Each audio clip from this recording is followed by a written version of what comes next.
na nga def nag lu taxatane waaye dana seral aw metit te Abdou Lahad Ka loolu la ñu def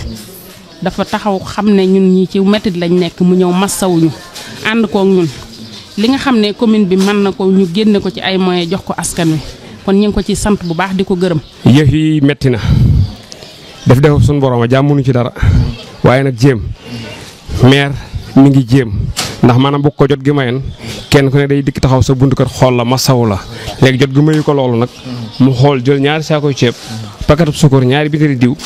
yónnee la ko sa kër masawu la ci coono yi kon maire wàcc na. ndimbal li moom sant bu baax rek ndax ku nekk ci ay jafe-jafe ku nekk bëgg nga ku la dimbali te yaakaar naa ne ndox mi ne ci dëkk bi ñi surtout ñi mu dugg seen biir kër seen liggéey yàqu na nit nag bu liggéeyam yàqoo te njaboot gi li ko waroon ci njaboot gi dara wàññeeku wu ci kooko soxla na ndimbal kon bu monsieur le maire defee lu mel nii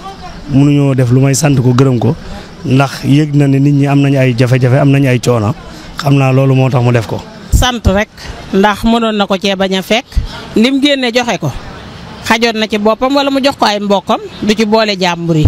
waaye lim def bokk na ci xam na ni bokk na ci dëkk bi te mu ngi liggéey dëkk bi te kontaan nañ ci moom. koo xam ne da ngaa waroon a xëy liggéeyi mënatoo xëy liggéeyi ndax ndox mi ne sa biir kër sa matériel yàqu sa liggéey yàqu nga war a sa njaboot war a lekk war a naan te loola lépp war la kon boo amee lu mel ne ceeb ak diw daa mel ne looyee ni danañ ci ak kebe-kebe yi dana baax ci ñoom waaw. di rafetlu bu baax taxawaayu monsieur le maire Abdou Lahad Ka ndax ndox mi ku ne xam ne ne metti na lool ndax taw bi mu tawaat barki démb rek dafa rempliwaat ci kër yi ba fees dell. sant ko gërëm ko rek ndax wax dëgg yàlla taxawaay yi moom yu am solo la te yaakaar naa ne da koy yokk ndax ni ma gisee ni nga xam ne noonu la mairie bi doxee ak ni ma ci lëkkaloon di déggante ak ñoom ñi ngi def le tout ci commission yi ngir ndimbali ak gën a jege population bi ñu gën koo yokk parce que loolu am na lu ma cee jot a xam daal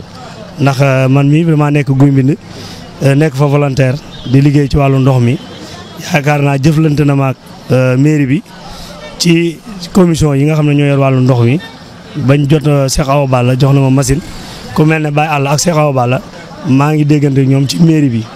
kon la ma gis ci ñoom gis naa ne ñu ngi def le tout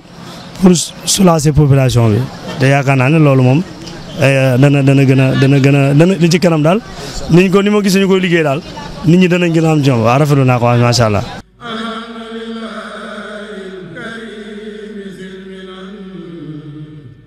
على